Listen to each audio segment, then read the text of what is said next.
nkuko mubimenyereye buri kana buri nguni nawe tetu breakinga. Yes, aya makuru itandukana rya Titi na Nyambo rero turabikesha umubloga wa mbere bamwita Mideli. Iminsi ibiri ishize Mideli agiye kuri Instagram yarandika ngo twizere neza ko ariko hakundi abakundana bashwana bapfa busa ejo bakongera bagasubirana, kuko ndareba uyu mwana Nyambo atari kumwe na Titi Brown amabera akikora ntonsa. Nukuri sinzi niba mwabona gukuntu Jessica yari yarahindutse, sibyo?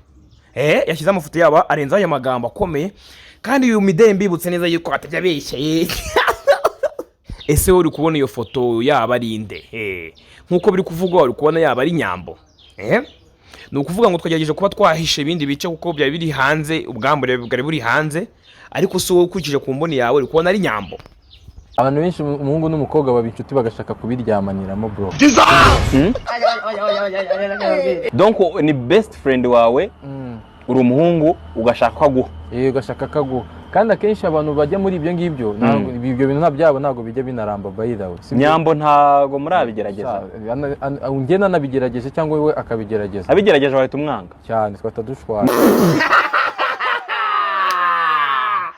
Mu minsi itambutse mikeya cyane nibwo hatambutse inkuru z'uwitwa Emeline ubwo hacicikanaga video ze ku mbuga nkoranyambaga zitandukanye, bivugwa yuko yaba yashyize ubwambure bwe hanze. Gusa si ibyavugwaga gusa kuko byari n'impamo.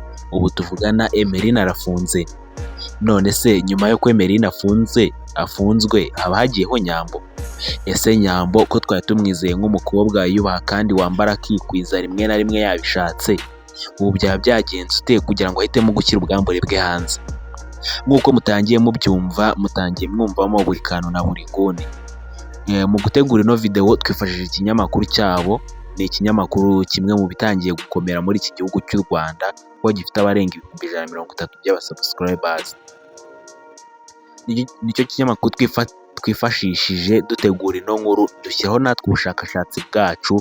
Gusa twakomeje kubona amakuru asa nkayo nabo ba breakinze, naho rwose yaratandukaniye. Bivugwa yuko uyu mukobwa Nyambo yaba yashyize ubwambure bwe hanze. Nk'uko muri kubireba ntago bwose buhari, hari utuntu dukeya cyane rwose, ariko ahangaha habona hari ibindi bintu nyine bitagaragara neza, hose nta kintu cyari kiri.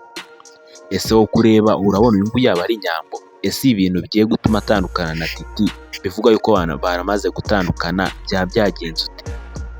Nyambo sinzi ukuntu yaba yabitekereje. Twari tumwizeye nk'umukobwa w'umukozi ndetse wambara neza, nubwo atikwiza neza nk'uko bikwiye, ariko nanone si yambara ubusa bikabije. None se aya makuru byaba bimeze bite?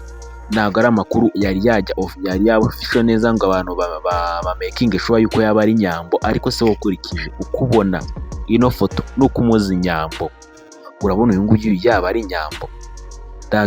Ibice byose twabishyira hanze. Gusa nimba ushaka ibindi bice unyandikire kuri WhatsApp, ndabiguhereza kuri iyo nimero ureba kuri screen yawe.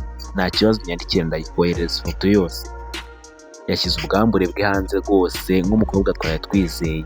Amakuru ari kuvuga yuko yaba yatandukanye na Titi Brown, kuko bagiye babitangaza kenshi yuko hagize umwe usaba undi sex cyangwa se usaba undi nyine ko bakora imibonano mpuzabitsina, byatuma bahita batandukana. Noneho rero ntawe bisabye undi, ahubwo Nyambo aho kugira ngo abisabe yahisemo kubishyira hanze kuri kamera. Ayo ni amakuru ari kuvugwa, ntabwo ari amakuru washingiraho ngo bihamye neza 100%, ariko nawe ukurikije uko umuzi Nyambo, dore ngiyi foto, wareba ukatubwira muri comment nimba ari Nyambo cyangwa atari Nyambo. Mu gihe tukiri gukora ubushakashatsi ngo turano makuru koko nimba yaba ari yo koko 100% cyangwa se atari akaba ari ibihuha.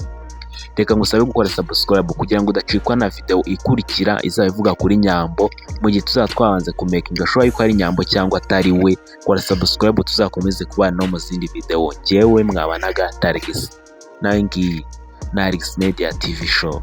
Ciao ciao.